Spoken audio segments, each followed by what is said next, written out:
Bom, boa noite para nós, né? Na sequência aqui dos nossos conteúdos e trabalhos, vamos na segunda masterclass para falar sobre os caminhos da autossuperação. Na primeira, a gente teve a oportunidade de falar sobre a culpa, né? E agora é com a perspectiva de que a gente possa abordar sobre o rancor e o perdão. A nossa intenção, né, vai ser de desenvolver uma sequência de conteúdos que inicialmente vai trazer uma base de material e de conteúdo para nós, e depois a gente abre para uma conversa, né, como foi na primeira.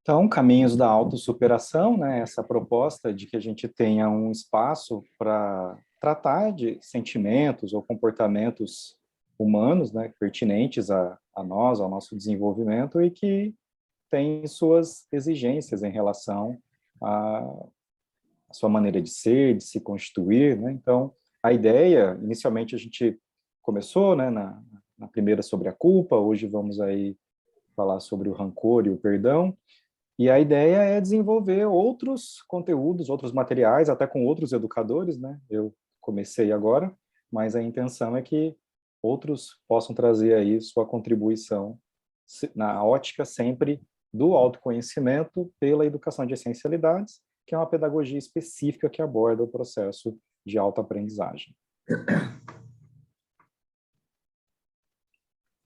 Bom, aqui um pouquinho sobre mim, né? Na outra masterclass eu falei, mas como a ideia é manter esses materiais, né, disponíveis, então pode ser que alguém chegue, independentemente dessa sequência, só me apresentar aqui rapidamente para poder ficar aquele processo de maior interatividade, né? Porque é difícil a gente, às vezes, ouvir alguém do qual a gente não tem referência nenhuma, né? Então, aqui também só uma apresentação breve, né? De que eu sou filósofo, tanto de formação quanto de prática, né? No que diz respeito ao desenvolvimento de ideias e um projeto filosófico.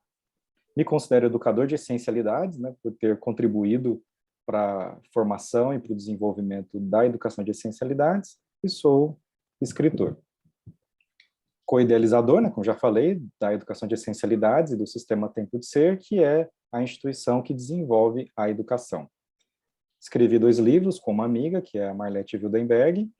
Sou de Presidente Prudente, né, e desde 1998, iniciando com trabalhos voluntários em grupos de assistência, né, social, que depois se desenvolveram no que diz respeito aí a atividades, projetos em relação ao autoconhecimento e ao desenvolvimento do comportamento humano. E aí, lá no meu perfil do LinkedIn, tem um pouco mais, assim, dessa minha formação, desse meu desenvolvimento. Aqui nessa foto eu não estou cantando não, tá, gente? Estou falando. Bom, sobre o rancor e o perdão, né? Vamos, para a gente poder chegar aí ao desenvolver um conteúdo, deixa eu propor aí para vocês pensem com vocês mesmos aí, tá? Não precisa responder não, agora, né? Bom, você já conheceu alguém rancoroso? Algum rancoroso, alguma rancorosa? Bom, e alguém que já perdoou?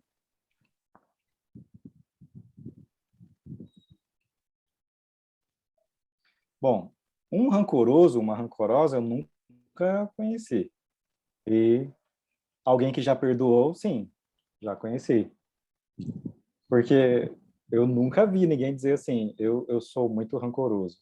Ou eu tenho um rancor muito grande sobre determinada situação, ou tenho um rancor sobre determinada situação. No entanto, o perdão, né? A pessoa me fez um mal, ela falou alguma coisa, ela me machucou, ela me traiu, ela isso e aquilo, e eu, né, perdoei, né? Fazer o quê?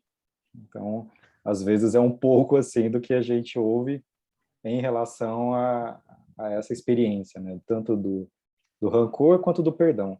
A própria palavra rancor, ela já traz uma carga, assim, já, né? De conceitual densa, né? Rancor, né? Esse monte de R aí dentro dela, é difícil, às vezes, a gente se atribuir esse tipo de caráter, né?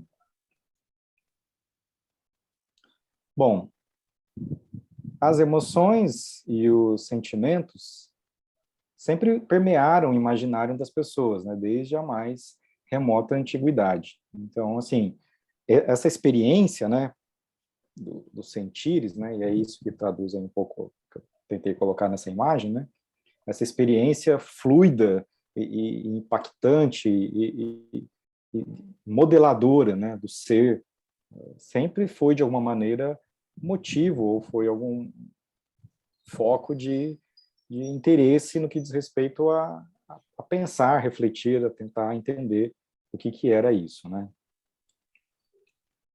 Chamados, né, as emoções e os sentimentos, né, de paixões, primeiro foram temas de mitos e depois objeto de análise filosófica. Porém, sempre na perspectiva daquilo que deveria ser evitado, né? Então, durante um bom tempo, né, grande parte da tradição filosófica, principalmente, e aí depois a tradição religiosa que herdou, né, esse argumento filosófico da antiguidade, principalmente, aqui no Ocidente, tinham interesse nas paixões, mas no aspecto de tentar ou evitá-las ou constrangê-las, dominá-las, né? Então, a reflexão ou o interesse ia sempre nessa perspectiva. Aí tem uma fotinha do Platão, né, que é esse aqui, o dedinho para cima aqui, que quando vai falar das paixões, né, na propositura filosófica dele, fala da alma tripartida, né, e vai atribuir, né, as paixões à parte animal do ser humano. Então, tinha a parte biológica, material, a parte instintiva e a parte racional. A parte racional é a superior, a que domina o demais. E a emocional, ela se vincula ali à parte animal, né, as paixões. E o outro filósofo aqui é o René Descartes, um filósofo francês, já da modernidade, né, já de 1500, onde ele estabelece, né, uma divisão muito específica entre uma parte espiritual e uma parte material, e a tentativa de conectar essas duas partes quando se trata das paixões. Então, ainda assim, para o Descartes, que ainda tinha essa perspectiva do invisível, né, ou do sutil, né, do metafísico, ele também coloca as paixões no que diz respeito à animalidade ou aos impulsos animais.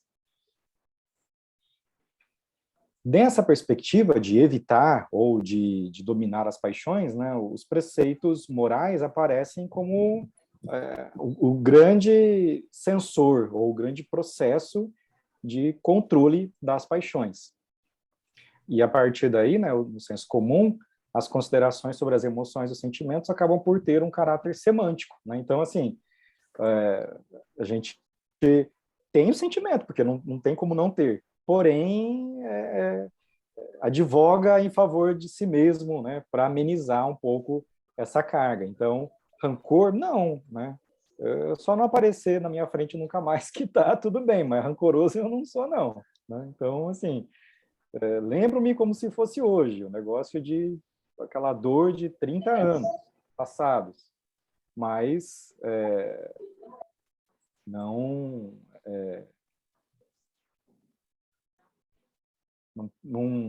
isso não me influencia, tá? Mas isso é só semântico, porque na verdade o estado de sentir, o comportamento humano, ele é presente e cumpre o seu papel.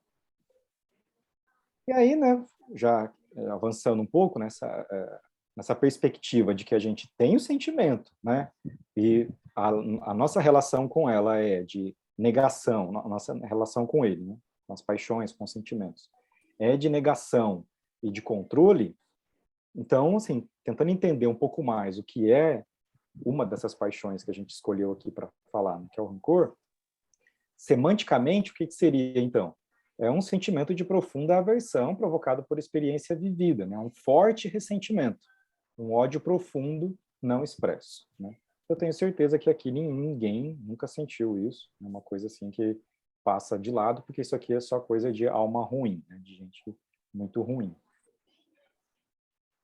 Do latim, né, o rancor ele está relacionado à palavra rancere, né, que era aquilo que dá origem ao ranço, que é substância, objeto, coisa que dá nojo, que dá náusea, que cheira mal.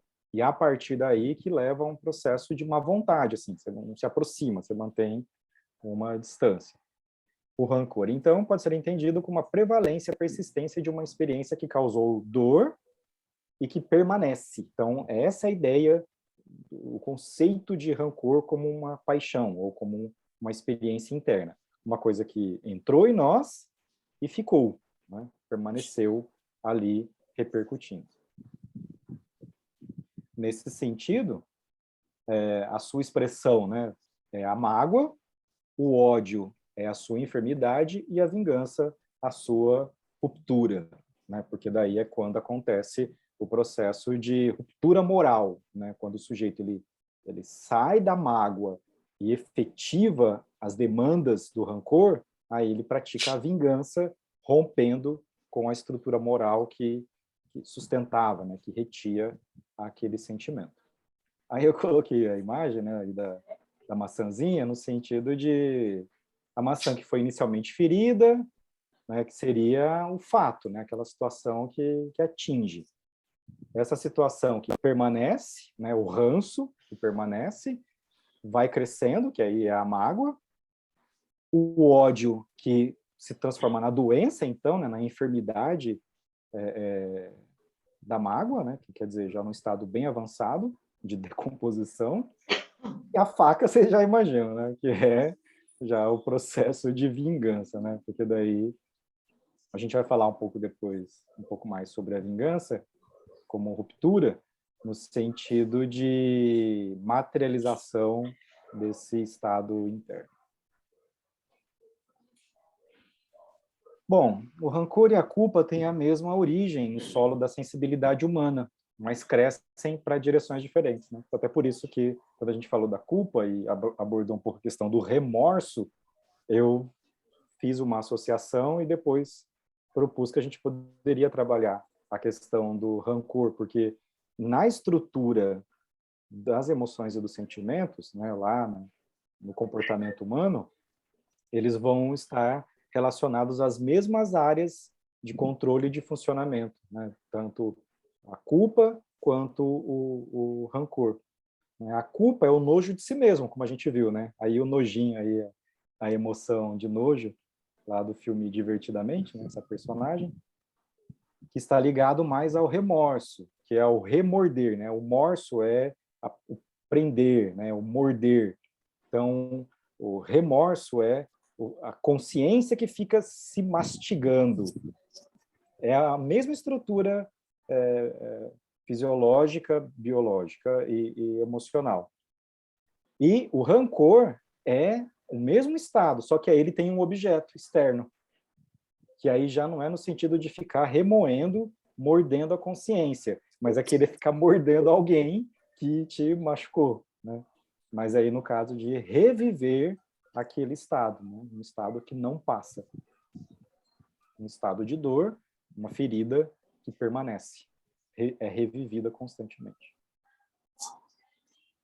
Então, a sua base biológica, né, ela está no ressentimento, e aí eu até separei aí, tomei essa liberdade semântica e linguística, né, de separar aí o ressentir, justamente porque é um estado que fica repetindo, e a tristeza. Então, eles fazem conexão ali. Né? Então, aí o nojinho conversando com a tristeza,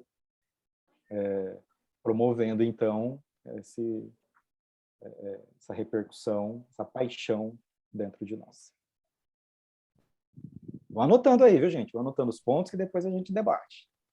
Então, depois vocês discordarem de mim também, porque é legal discordar. Bom, os sistemas de emoções parecem estar organizados em rede. Nestas, não existem componentes morfofuncionalmente regulatórios mais pronunciados. Tais sistemas dependem da integração de seus componentes de uma forma complexa, não hierárquica. Né? Então, aqui, o artigo aqui é muito bom, depois vocês podem pegar lá na referência. O que se coloca aqui, basicamente, são as recentes descobertas neurocientíficas de que a gente pode separar os sentimentos, os comportamentos, as paixões, para analisar, para observar. Mas na vida real acontece uma miscelânea, uma integração, eles se dando as mãos, trabalhando em equipe, rancor com tristeza, com vingança, com mágoa, e aí já vai entrando a vingança, que já vai dando as mãos para a raiva, e tudo isso se transforma num complexo não hierárquico, né? As estruturas neurais, né, do sistema nervoso, elas obedecem hierarquias de funcionamento, né? Não necessariamente horizontais, assim, elas podem ser em cadeia, mas elas têm aquela que é básica, aquela que dá suporte e por aí vai, é um sistema abrangente. Agora, o sistema de emoções, eles não têm necessariamente aquela coisa do que está em cima, está embaixo, eles dialogam e conversam muito consigo para criar os nossos padrões de comportamento. Quer dizer, sentir rancor ou qualquer outro sentimento não é uma escolha consciente. Então, assim, tanto para você mesmo quanto para alguém, né, não adianta você falar assim, sai dessa, para com isso, não fica assim não, passa para outra, deixa isso para lá. Porque se a pessoa pudesse fazer isso, ela fazia, ué. Ela está sentindo dor, ela está angustiada, ela está triste, ela foi machucada. E ela fica ali só porque ela quer. Né? É lógico que, é claro, né, que existem mecanismos ali que reforçam os processos de prazer e dor, tal, tem uma complexidade nisso. Mas não é uma questão de escolha, assim. Não tem como a pessoa falar, hoje eu vou parar, então, de sentir dor daquilo que uma pessoa me fez. Não tem jeito. É uma estrutura que se impõe, né? Ela só recebe o resultado desse processo. Bom, para a gente poder entender um pouco essa estrutura, né, como é que essa paixão, esse sentimento se move, eu quero compartilhar com vocês aí um conceito desse neurocientista, que é o David Eagleman, cientista americano, e ele, nesse livro aí, né, Cérebro, uma biografia, ele traz um conceito bem legal sobre memórias do futuro. Já pensou? Você tem uma memória de uma coisa que vai acontecer? Como é que é possível isso? É um negócio que vai acontecer, mas eu já tenho a memória dele. Mas é assim que a gente, na verdade,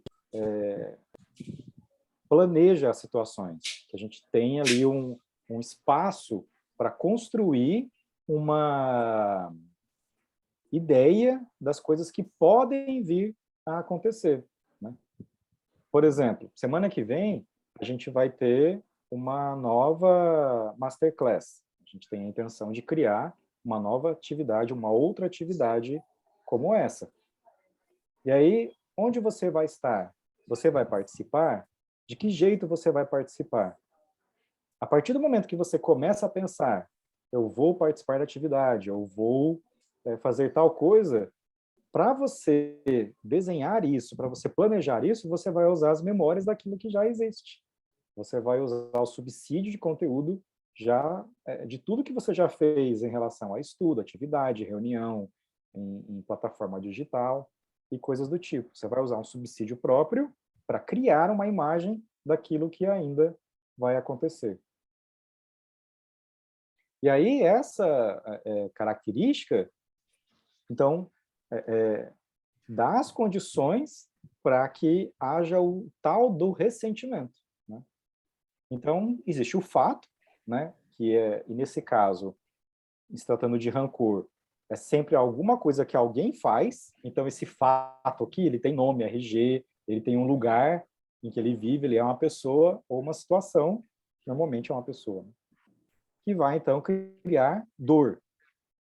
Essa dor vai ser caracterizada, vai ser atribuída às funções da memória, e quando eu falo memória aqui, não é só o negócio que vai ficar lá no cérebro, tá, gente? A memória, pra vocês terem uma ideia, é uma disciplina da neuropsicologia, que é uma das áreas que estudam a neurociência. Então, aqui tem uma complexidade também de funcionamento amplo. A memória, justamente pelas características, né, de tentar prever o futuro, vai manter a prevalência, né, quer dizer, a manutenção daquele fato, né, como se fosse uma ferida que fica latejando. Isso vai estressar, vai causar os processos de neurotransmissores ligados ali aos processos de tristeza, o que vai gerar os pensamentos ressentidos, né? Então você vai ficar lembrando, voltando à situação. E se você não tivesse falado aquilo? E se a pessoa não tivesse feito daquele jeito? E se você tivesse conversado antes? E por aí vai, né? Fica voltando àquela situação, né? De que a pessoa não poderia ter feito aquilo e tal. O que vai se desdobrar em dois processos, né? Ou um estado de doença para a depressão, que seria o ódio resguardado e guardado para si, ou ódio no sentido de vingança, que aí é quando se procura uma compensação no prazer de atingir o outro. Então, aí é o fato de devolver essa dor por uma postura, por uma atitude sua, causa um prazer, e esse prazer compensa ali a tristeza ocasionada. Isso normalmente vem com a desculpa da justiça, né? A vingança. Bom, o rancor, o ressentimento, é um tipo de faixa amarela numa área que expõe demasiadamente alguma vulnerabilidade. Então, assim, em que aspecto que aconteceu a ferida? Aconteceu numa área que é sensível para você. Porque aí, o rancor, ele não vai se desenvolver em relações fortuitas, a não ser que seja experiência pós-traumática. Mas ele vai estabelecer sempre em relações de confiança, em relações em que haja uma troca, em que há alguma expectativa, em que há algum compromisso, né? Em que, de alguma maneira, você você se abriu para alguém ou para alguma situação. Agora, que vulnerabilidade é essa? Essa que fica a questão, né? Então, que área de você que você abriu para alguém e esse alguém não valorizou? Como ele se caracteriza? Quer dizer, de que maneira você se aproximou, com quais intenções ou com que caráter? E aí, e qual a origem, né? Em que parte de você ou das suas expectativas essa vulnerabilidade vive? E de que maneira ela influencia a sua maneira de ser? São respostas que o rancor, quando ele for analisado, ele pode nos dar. Ele pode dar para você. O rancor é reativo. Certamente existem padrões de comportamento que são proativos, né? O conceito de memória do futuro, quer dizer, a gente foi sentindo dor, né, ao longo da vida e já foi criando as barreiras, os processos de proteção, que em algum momento foi aberto e, ao ser ferido, ser machucado, produziu, então, a dor. E, a partir daí, o rancor. Mas, certamente, já existem padrões de comportamento que já estavam te protegendo antes daquele fato acontecer. Então, nesse aspecto, olha só como é que aquilo que eu mostrei anteriormente era mais ou menos a dinâmica de funcionamento do sistema. Aqui é mais ou menos como a gente percebe. Quer dizer, o fato ele aparece como uma dor, né? Que às vezes a gente vai retratá-lo muito mais com a nossa emoção do que propriamente com a lembrança coesa das circunstâncias ou das situações. O restante ele aparece ali de maneira nublado, né, em que a gente não consegue enxergar. O que a gente acaba sentindo muito mais ali é a tristeza, os pensamentos recorrentes e repetitivos, e ali o processo, né, que vai te consumir, que vai nos consumir, numa tristeza constante, ou aquela necessidade de devolver aquela dor sentida. E aí, né, para pensar em vulnerabilidade, né, como você está para os relacionamentos? Aí a gente vai poder pensar nas nossas proteções, né? Que tipo de proteção a gente tem, né? Como que é confiar para você? É uma coisa que é simples, você faz, não faz, né? Qual é a sua qualidade de autossegurança? Como é que você lida com as consequências, né, das situações ou dos fatos que você vivencia? E aí fechamos a sensibilidade e a capacidade de sentir a vida, né, baseado na dor e no ressentimento, no rancor. a gente vai fechando a sensibilidade e não se permitindo sentir ou se envolver muito. Por outro lado, o perdão, né? A proposta era essa, né? Falar tanto do rancor quanto do perdão.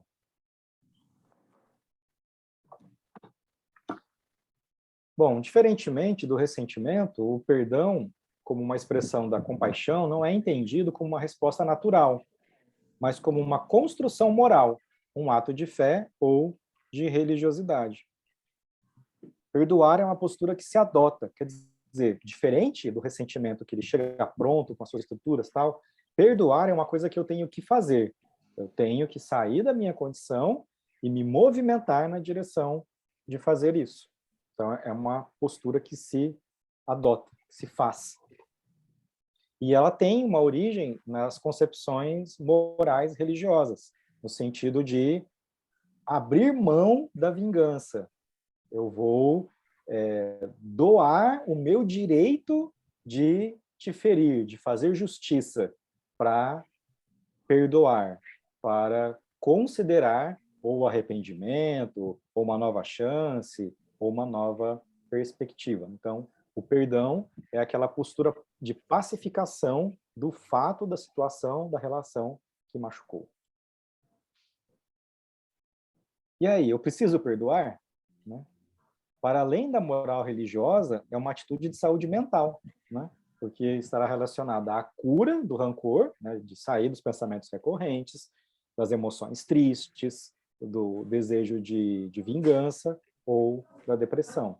Né? Uma atitude reativa, né? Da atitude reativa que foi o ressentimento. Para perdoar, né? Aí então a gente chega a uma ética do perdão, né? Porque daí a moral é aqueles aspectos, aqueles valores que de alguma maneira determinam o comportamento, né? O que é certo e o que é errado. A ética é aquela construção de valores para um processo de relacionamento. Para se estabelecer uma ética do perdão, quer dizer, para eu considerar que a sua atitude ela teve uma razão, para eu parar de sofrer com aquilo, é preciso, primeiramente, que a pessoa, né, no caso eu, você, a gente reconheça que fomos magoados. Então, esse ponto ele é muito importante. Ele parece meio lógico aqui, mas, em geral, a gente vai tratar dos processos da atitude certa, da atitude errada que a pessoa teve ou não teve, do que ela fez. Mas a questão aqui não é o que ela fez propriamente falando, mas de como eu senti, porque a atitude dela me atingiu. Então, esse atingir, ele é real e ele está doendo. É importantíssimo que você reconheça que doeu, que machucou, que pegou. A partir daí, definir, né, o que te feriu, né, qual foi ali o sentimento que pegou, que aí vai falar da vulnerabilidade, e nesse aspecto é autoconhecimento. Né? Você precisa ter uma visão de si mesmo para ter uma noção. Perdoar é proporcional ao grau de rancor, quer dizer, não é uma coisa que seja simplista, assim, não adianta abraçar e dizer que ficou para trás e vida nova, né? Isso, em geral, são formas da gente lidar mais com a dor, com a emoção, para a gente ter um alívio imediato do que propriamente com a situação. Então, quanto mais forte o rancor, quanto mais forte a relação ou os tipos ali de emoções envolvidas, mais difícil. Aguardar, esperar o tempo, né? Porque é como realmente uma ferida, né? Quando a gente tem ali um machucado, a gente precisa dar um tempo para cicatrizar. É a mesma coisa em relação à emoção. É importante a gente dar um tempo da relação, da pessoa, e aí às vezes a gente precisa de ajuda para isso, né? Para estabelecer ali um processo de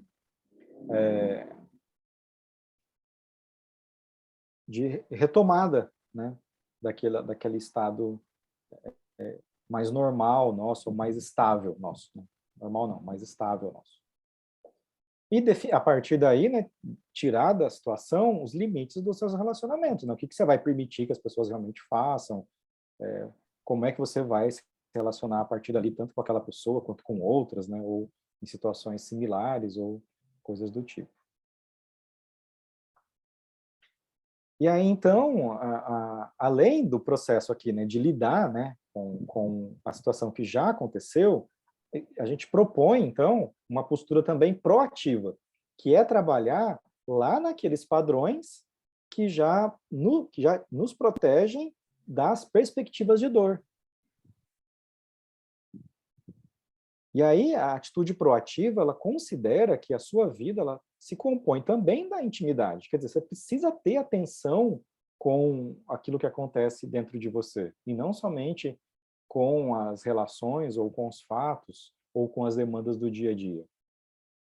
Falar mais de si mesmo, né? Ouvir e ser ouvido, né? Então, realmente expor, né, muitas vezes as suas vulnerabilidades, falar como que aconteceu, como é que foi para você certo sentimento, certa situação, não importa se está certo ou se está errado, se foi sua visão ou não, mas é se permitir abrir um pouco mais, é ter esse espaço interno, um canal para que ele possa se manifestar.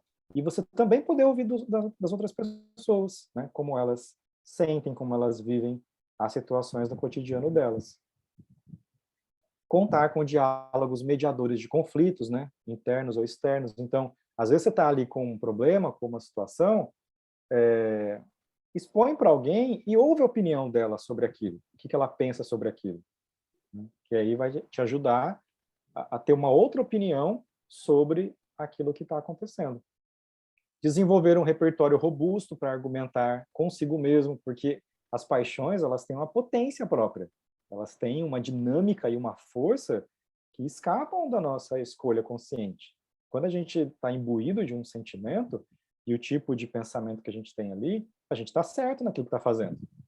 Então, assim, para conseguir resistir fora dos aspectos moralistas, para um aspecto de autocondução, você precisa ter argumento sólido, né, para se conduzir. E demonstrar as suas fragilidades, né? Muitas vezes é se permitir lavar a alma, né? Chorar, no sentido de deixar, né, que essas emoções represadas possam transbordar e atingir um patamar de manifestação. E aí, né, sou obrigado a falar de que nós temos, né, uma estrutura que dá esses espaços de proatividade, que é o programa INEX, né, onde a gente tem a possibilidade de que isso tudo que eu falei aqui, né, possa ser feito com estrutura, com mediação, com um espaço que realmente contribui para que a gente possa ter um desenvolvimento de alta aprendizagem. Aí depois do nosso debate, a gente volta um pouco mais no programa INEX. Aí aqui para vocês depois se deliciarem, né?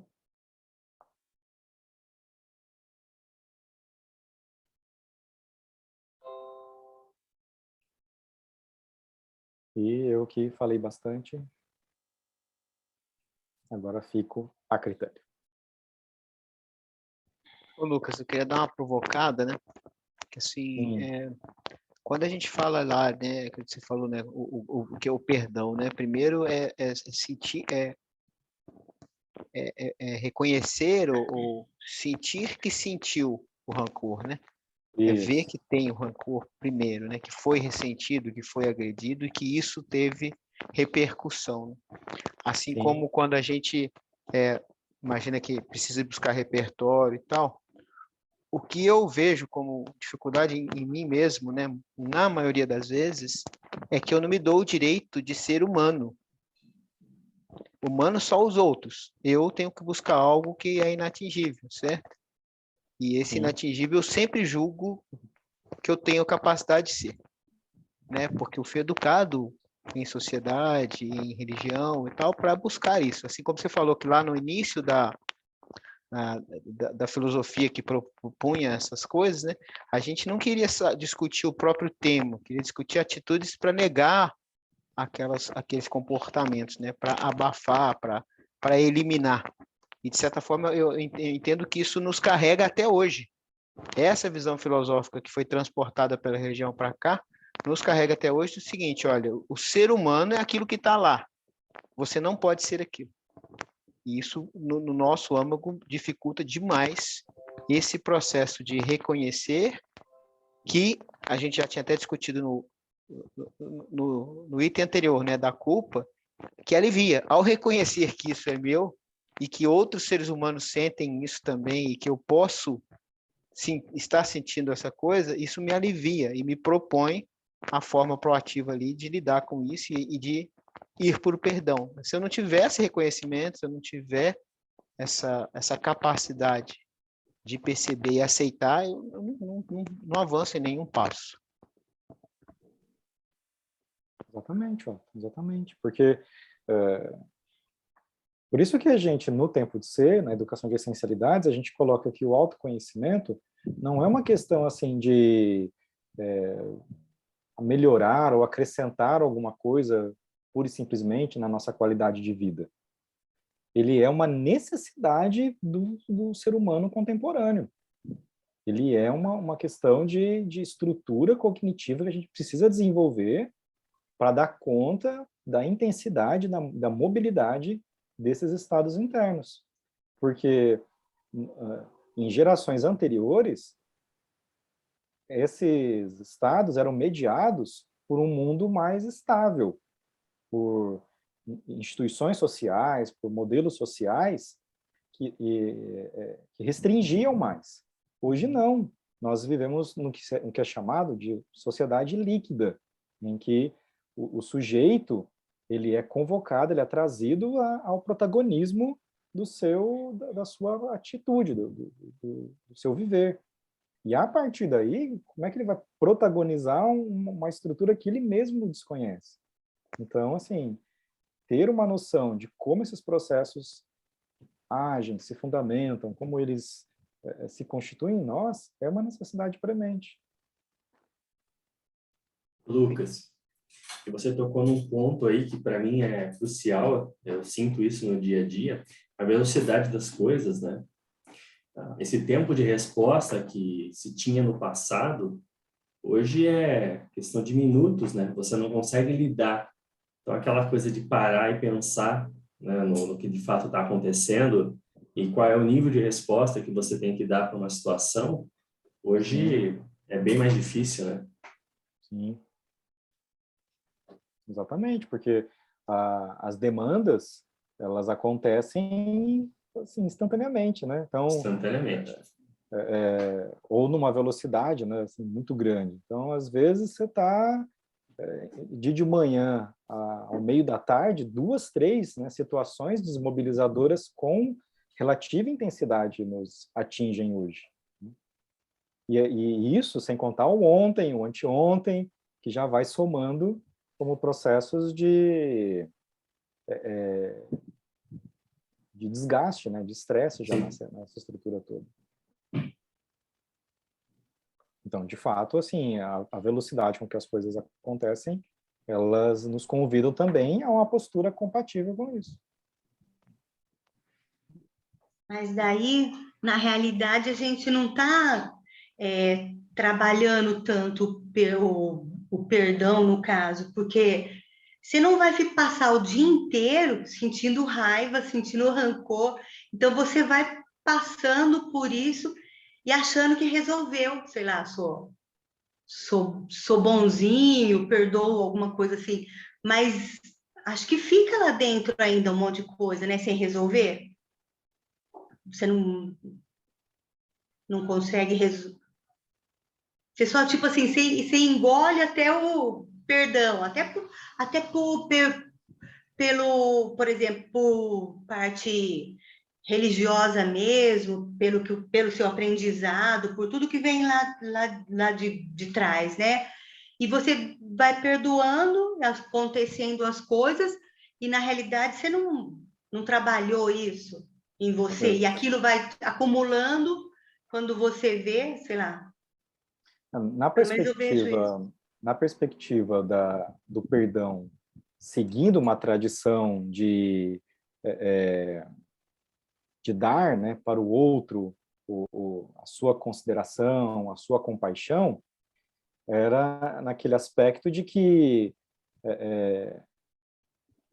de criar ali um caráter da pessoa boa, né, em nós mesmos. Então, eu estou fazendo isso porque tinha aquela perspectiva do céu, de agradar a uma moralidade religiosa, e por aí vai. Nessa perspectiva, esse tipo de argumento, ele não funciona. Não funciona. E a partir daí, o perdão ele é uma postura de autoeducação, que foi o que eu coloquei posteriormente, né? Que é aquele de desenvolver comportamentos ou atitudes proativas, né? Que vão se antecipar ao próprio caráter de ser ferido, de ser machucado. Quer dizer, antigamente, o perdão era uma relação com o outro. Hoje, o perdão é uma relação com a gente mesmo. Então, interessante isso que você colocou do paralelo entre rancor e culpa, né? Que ambos passam pelo perdão, né? O seu ou do outro, né? Mas, no fim, o meio é o mesmo, né? Achei interessante isso. E tem o Bert Helling, que é o psicólogo da constelação familiar, ele fala muito isso, o perdão, esse perdão que a gente conhece aí, é como se eu fosse a superior e ele é o inferior porque ele errou, então o perdão. E isso não funciona, porque aí eu não olho o que realmente está me magoando, está me chateando. Então eu vou perdoar a pessoa porque ela é inferior, ela errou, e eu sou superior, perdoo. Isso aqui é um caminho que fica só se repetindo, né? Não reconheço o que está sendo magoado e qual é os processos compensatórios, né? Prazer e dor, prazer e dor. Então, perdoei, né? Tá arrependido e tal. E veja bem que esse tipo isso que a Denise está falando, isso pode estar relacionado, por exemplo, a casos de feminicídio, né? Porque nas relações de marido e mulher, em que há ali o processo de machismo, que estabelece a posse, o ferimento, né? A agressão, e aí a mulher naquele contexto de não conseguir, muitas vezes, se desvincular do processo e tudo mais, e aí ele se arrepende, ela, entre aspas, perdoa, e aí o ciclo da violência ele recomeça, tal. Eu estou colocando aqui numa coisa mais drástica e mais gritante da sociedade, né, que é esses casos absurdos de feminicídio, mas isso está relacionado justamente a essa distância que nós temos de nós mesmos. Porque ter atenção sobre nossas mágoas, nossos ressentimentos, a autoridade que a gente tem sobre nós mesmos e que a gente relega ao outro, do que o outro faz com a gente não faz nada ou fica em silêncio e tudo mais, são posturas que só contribuem para o nosso adoecimento psíquico, né, para o nosso adoecimento emocional. Então, o autoconhecimento na perspectiva da autoaprendizagem, né, que é o que a gente desenvolve na educação de essencialidades, é o desenvolvimento de uma postura de autocuidado, né, de autonomia, até um direito que a gente tem de se conduzir num processo constante de aprender e de se fortalecer numa lida com a gente mesmo. Isso não vai livrar, em hipótese alguma, a gente do que é humano, como o Otto colocou no início do comentário dele, no primeiro comentário dele, porque nos acompanhará constantemente essas constituições. Porém, a gente vai desenvolvendo ali recursos, né?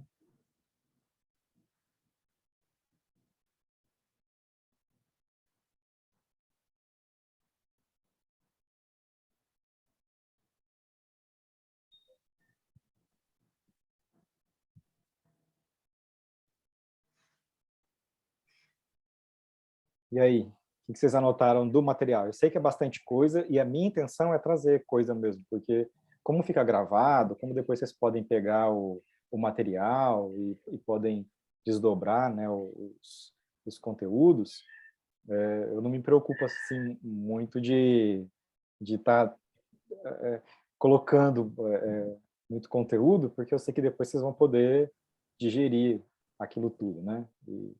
E não tem... Durante a explicação ali, eu achei bem interessante essa história do perdão como abrir mão da vingança, né? Obviamente,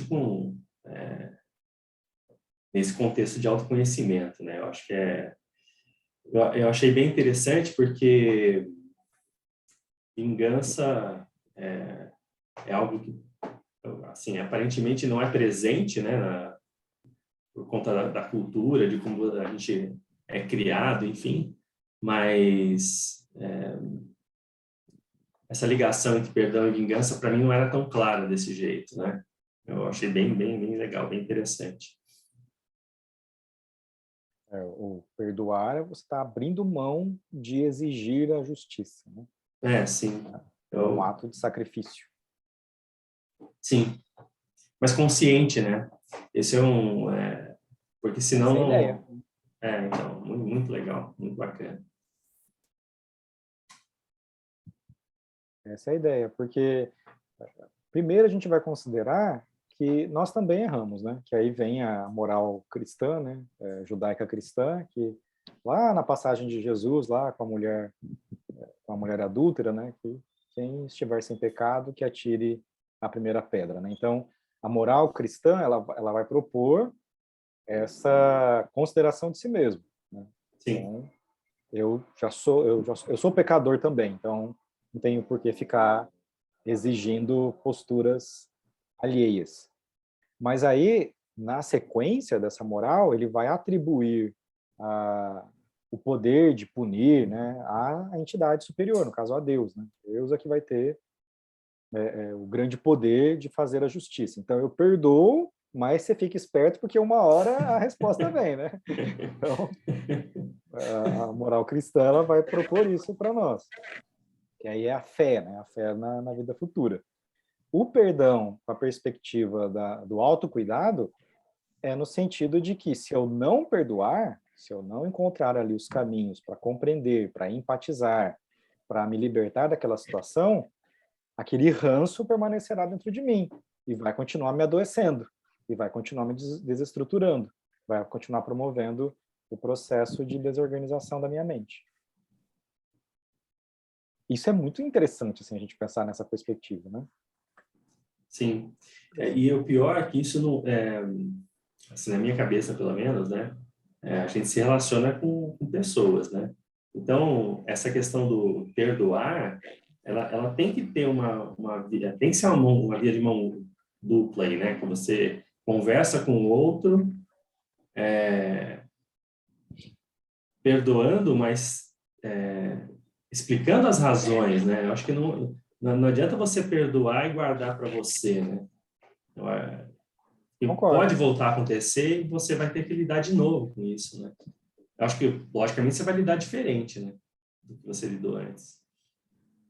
Concordo com você. De que na ética do perdão, como o processo de mágoa, diferente da culpa, né? A culpa é uma autorrelação direta Sim. sobre um fato cometido por alguém. No rancor, é alguém que eu senti que alguém me fez. Então, Isso. é importante que haja ali um processo de diálogo, de manifestação. Se não puder ter diálogo por conta das circunstâncias, manda uma carta, uma mensagem, né?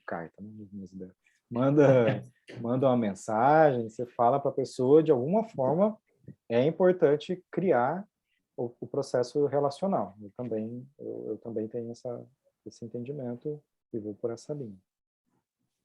Tem muito hoje, né, o argumento que fala, né, que é dentro de você trabalha em si e tal, mas isso ele tem mais um caráter assim de autoajuda, né? Não estou aqui para criticar isso, mas considero superficial, né, do que propriamente o enfrentamento da situação, porque a pessoa te fez, você sentiu, tem um nó ali, tem alguma coisa ali, e aquilo é importante ser confrontado. Sandra, você não quer falar o que você escreveu aí? Foi a Alessandra, né? Alessandra de Lima. Colocou interessante aqui na fala dela. É o famoso perdoo, mas não esqueço, né? Exatamente. Quer dizer, eu esqueço e não perdoo, né? Quer dizer, eu não esqueço e não perdoo. Nenhum dos dois. Os dois. Que aí entra naquilo que eu tinha colocado no início, né, do meu argumento, do material, que é a relação semântica com as paixões. Como a gente não tem autoconhecimento, a gente não tem construção de conhecimento nessa área interna nossa, a gente lida com o senso comum ou com as terapias, né, que é o valor. Mas no senso comum é justamente isso, né? Bola para frente, vamos deixar isso para lá. Mas não fica para lá, porque fica dentro da gente. Dentro da gente. Aí a gente faz coleção, né? Chega colecionando rancores. Exato. E aí eu volto a frisar aquilo que está no final do material, que é a necessidade de ambientes, de estruturas, né? A gente aqui tem né, que é o programa INEX, que é um espaço onde as pessoas elas desenvolvem o conhecimento estruturado, elas desenvolvem um argumento, né, segundo uma perspectiva pedagógica, e dentro do programa tem os espaços interativos, onde ela pode falar, onde ela pode ouvir, onde a gente debate ali tanto os conteúdos de construção de conhecimento, quanto as experiências pessoais. Agora, independentemente de ser esse, né, espaço, a gente tem o nosso aqui, mas é importante que haja o desenvolvimento de alguma rotina, de alguma atenção sobre si mesmo. Isso é fundamental, fundamental. Porque se você não tivesse, né? Desculpa. Só concluindo, Eduardo, se a gente não tivesse aqui agora falando desses assuntos, você estaria aí pensando na sua mente, né, com você mesmo. Justamente é isso aí, a importância também de conversar com si mesmo, né? De você ter esse tempo para conversar com si mesmo.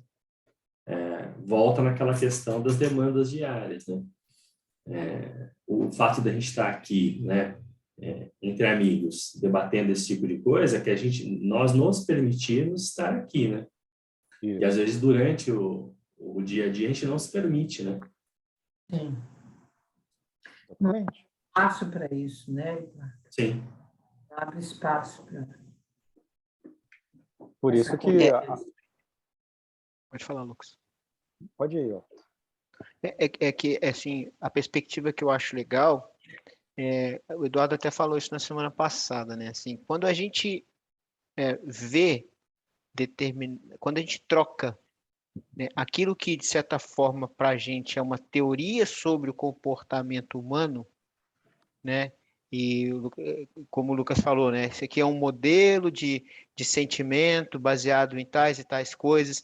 Essa teoria, ela faz sentido, mas a cognição, essa nova cognição que o Lucas está propondo, que é o que a gente chama, né, de pedagogia da educação de necessidades, que realmente é uma pedagogia, que é uma formação que cria novos processos de cognição, essa troca, essa percepção de que o outro, que é o meu espelho, de certa forma, que eu estou projetando nele aquelas coisas que está no meu grupo, nesse grupo de confiança, se ele expressa determinada coisa, eu começo a ter a assunção de que eu também posso expressar. Não é aquele ser humano teórico, é aquele ser humano que eu tenho uma projeção com ele, que eu tenho uma relação com ele, que eu me vejo nele muitas vezes, né? Então, quando a gente cria este grupo, e aí eu não estou defendendo o programa INEX em si, mas uma metodologia de autocrescimento que você tenha um grupo de confiança, uma troca, né? E isso acontece em outros setores também. A educação de necessidades é um que usa desse fator, né? Então, assim, quando isso acontece, aquela teoria que transforma o outro num ser humano possível e eu nesse impossível começa a perder o sentido. Eu falo, realmente eu posso ter aquilo que o outro já demonstrou. Então eu não sou menos, eu não sou pior, eu eu sou simplesmente humano, né? E isso facilita o processo de aceitação. E isso leva, né, necessariamente a essa troca da realidade versus uma teoria. Então, sim, Eduardo, é muito importante a gente parar para pensar a gente com a gente mesmo, inclusive reconhecer esses sentimentos, poder fazer essas pesquisas. E o ideal é que isso desague num processo de grupo onde você põe isso à prova, onde você troca isso com outro que sabe falar a mesma língua, quer dizer, que vai falar com você em termos que você consegue entender e ele consegue te entender.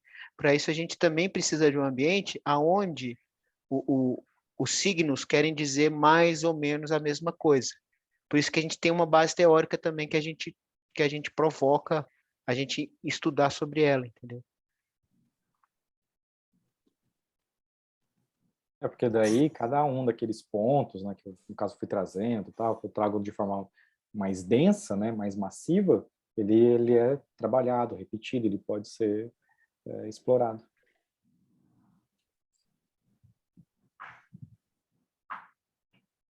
Bom, então combinado, né? A partir de hoje ninguém mais sente rancor, todo mundo perdoando, né? Tá combinado, né? Combinado tá combinado. Eu vou colocar o inconsciente de vocês para ficar de olho nisso. Tá fácil, né? Fácil assim que. Eu acho que o que a gente está combinando aqui foi exatamente o contrário disso. Não é não? Pois é. A partir de hoje a gente vai começar a sentir o rancor, certo? Exatamente. Vai A começar a partir da admitir semana que sente, passada né? a gente começou a sentir a culpa e a partir Sentir de a hoje a gente culpa. começa a sentir o rancor, né, não? Isso. Até porque ele falou que as emoções elas se impõem, né? A gente não tem Impõe. controle sobre elas, então. Sim, não tem. Não, Eu não achei tem. muito interessante essa questão da perspectiva do novo rancor pelo mundo líquido, né? Ou também da nova culpa, né? Que é muito rápido mesmo. Muito rápido. Eu não tenho mais aquele tempo que a situação me permitia ter para responder para a reatividade, né? Eu estou pensando aqui o paralelo de uma coisa que o Marquinhos está até acompanhando aí, né? Uma coisa que a gente está vivendo aqui em casa, né? O João, ele começou o processo lá do atleta cidadão, né? Ele passou no primeiro ciclo de provas lá para ser jogador de vôlei pelo clube da cidade aqui, né? Pelo clube, não, pelo time da cidade, né? E ia ter um funil ali. E eles puseram uma perspectiva de organização, de que ia ter um mês de avaliação, de que a frequência era importante, de que o condicionamento físico e tal. E o João, ele é muito tenso e muito ansioso e quer fazer tudo muito certo, né? Então ele se preparou e tal, e ele entrou num nível de ansiedade que, assim, chegou a patológico, assim, né? Com esse processo. E a única coisa que ele estava fazendo nas últimas semanas era o vôlei, né? Não conseguia ir na escola, né? E ontem, depois só de 5 treinos, que assim, vários não tiveram, porque eles não tinham lugar certo, começaram a mudar horários e tal, e a gente se desdobrando para ir em todos, né? Depois de 5 treinos, eles falaram assim, ó, já terminamos o processo seletivo e tem 4 meninos que estão fora. E eram exatamente os 4 que eles tinham posto para dentro no processo anterior, ou seja, os outros todos que já estavam ficaram e os 4 saíram. E isso foi ontem à noite. Então, assim, eu tô louco pela vingança, né? Eu tô, assim, completamente rancoroso mesmo, né? Eu tenho ódio desses caras, eu tô com nojo deles, né? Porque eles propuseram um monte de coisa e com um adolescente, que não tem nem 15 anos de idade, falaram só para ele, não falaram pra gente, não deram nenhuma satisfação, né? E assim, eu tô doido para isso. Só que se fosse algum tempo atrás, eu não tinha nem como me comunicar com eles, mas o processo é tão doido que, assim, já começou o WhatsApp, não sei o quê, e aí já removeram a gente do grupo, sabe, assim, não tem um tempo para você se preparar para o perdão, entende? É um negócio muito mais rápido mesmo. Então, a minha cognição para isso, né, de me perceber, também tem que ser mais rápida, né? Eu tenho que me capacitar a ter essas respostas mais rápidas. Eu estou vivendo isso agora. Eu achei interessantíssima essa colocação, né, do mundo líquido, das coisas instáveis e da velocidade da informação, o tanto que isso exige mais de autoconhecimento, né? É muito, muito interessante. Eu não tinha conectado isso na realidade ainda, sabe, Lucas? Assim, até hoje. Uhum. Eu já tinha visto muito assim, com o mundo líquido você precisa ter mais autoconhecimento para você ficar mais estável, né? E hoje eu estou sentindo na pele. É muito interessante. Sim, sim. E vocês observaram que interessante, né? Quando o nosso amigo, né, o Otto colocando as razões dele e automaticamente já evocando as dimensões do certo, né? Porque Sim, o, no sentir dele para evocar a justiça, a gente precisa ter uma noção do que é certo e do que é errado, uma valoração dos processos. Então, por que você está rancoroso? Por que você está magoado, ressentido? Porque eles tiveram uma atitude errada com você. Na dimensão do sentir, é isso que se estabelece. quando eu Estamos falando esperava desse uma fato. outra, né? Quando eu tinha uma expectativa de outra, de uma confiança, de um ambiente.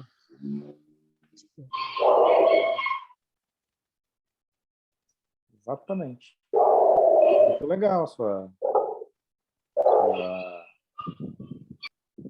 colocação, né? No sentido de como funciona realmente para nós. Ilustrar, né? Né? Ele fez a lição de casa certinho, né? Porque ele fez a construção, né, dos motivos. Então, agora eu acreditei nele, sem ouvir o outro lado lá, né? É porque ele Agora, está sentindo, né? Sim. Agora, é, se o fato ele é carente realmente de uma mediação, de uma ordenação, tal, aí é a questão socio-relacional, tal, também tem sua importância, até como a gente estava falando agora há pouco, Eduardo. Então, é Sim. importante que ele se coloque, é importante que a situação seja discutida, né, tanto por ele como os interessados, se ele puder fazer isso, mas independentemente disso, olhar para esse caráter é possível. sim. E até fazer os paralelos, né? Assim, qual que era a minha expectativa? Como que eu vivia esse tipo de coisa na minha infância, né? Sim. O que reforça essa mágoa e o que de certa forma contradiz, né? De eu poder falar, isso aí não é nada, ou não, ficar muito profundamente chocado, né? Tem a Isso, ver exatamente com a ética e com a moral que eu construí em relação a esse tipo de coisa, né? isso. Você foi atingido em alguma vulnerabilidade. Exatamente. Aquela É, sensível que você falou dela, né? isso.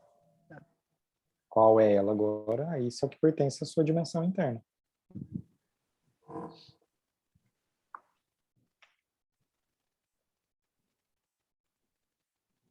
que mais?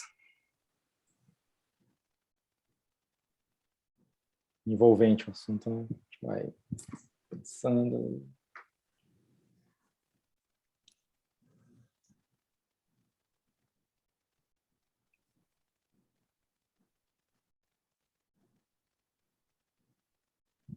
Eu procurei alguma coisa assim que pudesse dar um teor mais poético, né, mais artístico, mas não achei assim, muita coisa não. Achei uma pesquisa muito interessante que está nas referências sobre hoje já estão conseguindo medir o tipo e o grau de perdão que as pessoas aplicam, né, cientificamente falando. Existe uma pesquisa demográfica percentual, né? E perdoar é muito difícil, viu, gente? É muito difícil, assim, demograficamente. E quando acontece é com pessoas conhecidas em situações relativamente leves. Na maioria das situações mais graves, tal, a gente não consegue. Segundo a pesquisa, né? Aí tem lá o instrumento que foi aplicado, tal. Vale a pena quem gosta dessa parte aí. Você disse que o perdão ele é proporcional à emoção, né? Ao sentimento que você teve ali. Isso. E você acabou de dizer que, pela pesquisa, só os mais leves são perdoáveis, né? É bem interessante isso, né? Quer dizer que os grandes sentimentos a gente não vai avaliar, né? Não tá avaliando, desculpa. Os mais fortes. Exatamente. Exatamente, Eduardo. Excelente colocação. Porque a gente acaba mais sobrevivendo às nossas próprias emoções do que cuidando delas, né? Cuidando da gente Cuidando. mesmo. E isso faz muito sentido no mecanismo de proteção, né? O mecanismo é de proteção. Então, assim, o que a gente leva para o inconsciente e a base sentimental e emocional ser inconsciente por natureza, e olha, eu quero reforçar isso, eu reforço sempre que eu posso, ser inconsciente não quer dizer que ela não é inteligente, ela é extremamente inteligente, essa base emocional, né, e sentimental. Então, o fato dela ser quanto mais profunda, mais inconsciente, ou quanto mais é por um mecanismo de proteção. Ele tem que me proteger dessas mais profundas, senão eu não sobreviveria, né? Eu não conseguiria nem sair de casa muitas vezes, né?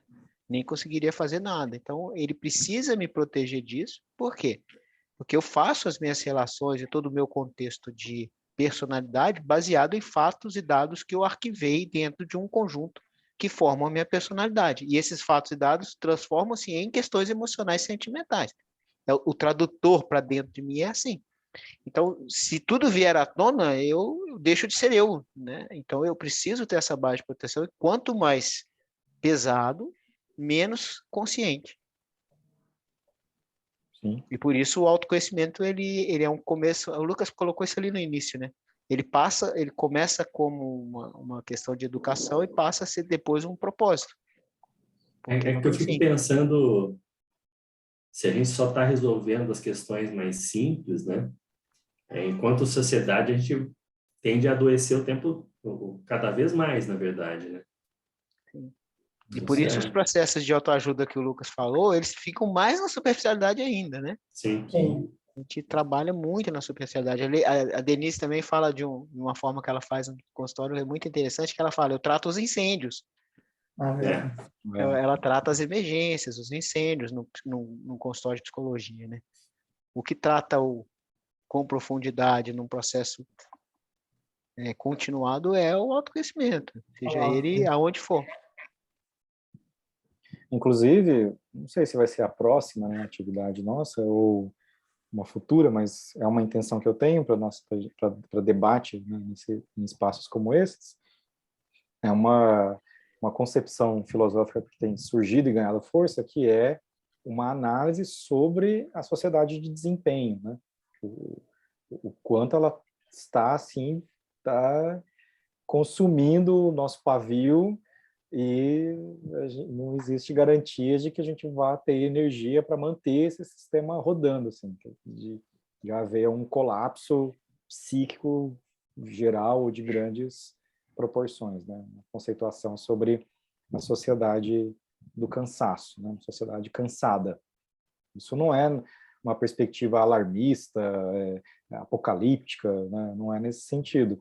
Mas, assim, os dados têm trazido de que essas exigências, elas têm apresentado um desafio, né, para as sociedades atuais, que está se transformando em humanamente impossíveis de serem correspondidos, né? Como o Eduardo levantou agora há pouco, né? Então, essa superficialidade que exige desempenho, de alguma maneira, está nos adoecendo. Marilene está quietinha aí, a Marilene, as participações dela são tão provocativas sempre. Eu estou pensando aqui se eu falo ou não. Uai, como diz a mineirada aí. Porque, né? Eu não sei se é meio fora do que eu vou falar. Não, mas À vontade, o que eu tenho estudado lá no curso do Carlos, do Amar, é que a gente só aprende se a gente ressente. Então, se o ser humano não ressente, ele não aprende nada. E o que a gente ressente todo dia é a infância, a puberdade, a adolescência que se repete na gente. Sim. Então, a infância, o sentir, a busca afetiva, todo dia está dentro de nós. O ressentimento da puberdade, porque perdeu a infância, está dentro de nós. e a busca sexual, o desejo, todo dia. Só que o ressentimento que eu estou entendendo não é com o rancor, a abordagem do rancor, entendeu? Então, por isso que eu não ia falar, porque era assim, era ressentir dor que você esconde para não ver. E daí você tem um padrão de comportamento, cria fato, situação, que quer te mostrar uma coisa que você precisa ver. Então, para você se revelar, se eu entender o que eu crio, por que eu criei esse fato? Por exemplo, o Otto falando do filho dele ali, né, que criou aquele fato com essa. O que aquele fato está trazendo da minha história, de mim, do meu desejo? Então, eu não sei se está meio imbricado. Eu O estou vendo os mesmos ressentimento, pelo que conceitos. eu entendi, ele é chave no método da pessoa humana, né? Sim, sim. Então, é que quando você falou em rancor, já me deu um leque de entendimento que é diferente pelo que eu estou entendendo, é diferente do método, né? Não, é a mesma coisa. Não, Mesma mas coisa. é que para mim, o rancor tem uma diferença diferente, um conceito diferente do Isso. ressentir. Exato. Porque às vezes você ressente e você encobre. Agora, o rancor, você pode sair à luta, né? O rancor, ele vai fazer você explodir para algum É a lugar. mesma coisa. Rancor e ressentimento, eles são sinônimos. Aí a Sinônimo. questão é semântica, né? O ressentimento é exatamente isso que você está falando, que é a mecânica de funcionamento de um processo, né? Psicológico, biológico, humano. E rancor é o nome que a gente dá a esse processo, sendo que ressentir ele é fundamental para constituir padrões dentro da gente. É que talvez a formação religiosa nossa encobriu tanto essa palavra rancor. É errado, né? É errado. A formação da gente é tão rígida que culpa e rancor é pecado, entendeu? Você tem que te arrancar isso da... Exato. Você não pode ser, né? Então, eu fiquei pensando aqui depois da culpa, do rancor, né? Perdoa, minha filha, perdoa. Perdoa, minha filha. Perdoa, minha filha. Deixa isso para lá. Eu nem chego no perdão, Estou tentando entender nem sente o rancor, né? Não pode sentir o rancor. Eu não nem chore. chego no perdão. Isso tu tá Era doendo. só isso que eu estava pensando aqui. Legal. Que eu só aprendo ressentindo a vida mecânica que eu fui formada. Eu não formei, eu fui formada. Isso, e por isso que o Lucas falou que quando a gente percebe o rancor, você vai ver que ele tem ligação com algo muito sensível que você está protegendo. É ressentir. Mas O rancor é uma oportunidade de ressentir, de revelar aquilo. Eu estou percebendo que esse rancor, na verdade, é a relação com a mãe. Ela está encoberta por outras camadas, mas, no fundo, é aquela existência no olhar materno que eu tive, o que eu não tive, o que eu deixei de ter, que está encoberta, né? No fundo, é isso. Eu existo para mim se eu fui reconhecido lá. Senão, é um monte de reclamação de todo mundo. E vocês estão vendo a Marilene? Vocês estão vendo a Marilene se colocar? Não. No sentido de alguém que já tem uma experiência de autoconhecimento e já tem argumento bem estabelecido consigo mesmo em processos, né? Vocês vejam que já tem ali uma que perspectiva meu ressentimento não é mais de religioso, não é guerra religiosa, mas... baixinho dando tchau. Quando você falou aí, eu fiquei pensando no Putin, né? Quando você estava falando, eu lembrei do Putin, né? Que está provocando a guerra, né? Se eu tivesse lá, eu estaria explodindo de ódio também. Eu fiquei pensando nisso daí, né? Se eu fosse ucraniana... Exatamente. Lucas, eu queria usar uns minutinhos aqui, só para, assim, como o Marcos falou da perspectiva do começo do INEX, eu queria, né, usar um tempinho aqui para dar essa resposta para ele, acho que o Eduardo também, né? Então, o Marcos, a gente está... o processo de formação de turma para o INEX, a gente, com experiência, a gente chegou numa conclusão de que formar turmas com menos de 5 pessoas fica meio ruim para o próprio método, porque você arrisca a ficar com um grupo pequeno e isso pode chegar numa condição de que a própria metodologia fique ameaçada, então até ruim para quem começa, né? O Eduardo, por exemplo, ele está ali aguardando, né, outros interessados para formarem uma turma. Então, a gente não vai esperar o segundo semestre, mas a gente vai esperar termos um grupo consistente de interessados para a gente começar essa turma, tá?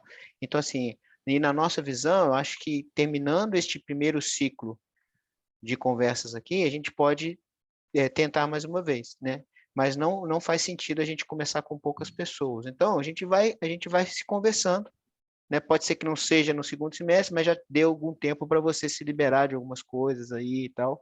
E o Eduardo estaria ali esperando ver o que que dá. Enquanto isso, ele vai participando com a gente aqui desses encontros, desses... Beleza, esses encontros irão continuar, então, até que... Sim, Isso. a nossa perspectiva é continuar, inclusive, depois que a gente forma uma turma, a gente continuar com isso. encontros como esse, tá? Deixar uma forma definitiva de Bom, fazer isso aqui. que eu vou, então, me organizando, porque eu preciso de me organizar, porque até quanto ao horário aqui em casa, a organização das Isso. crianças também.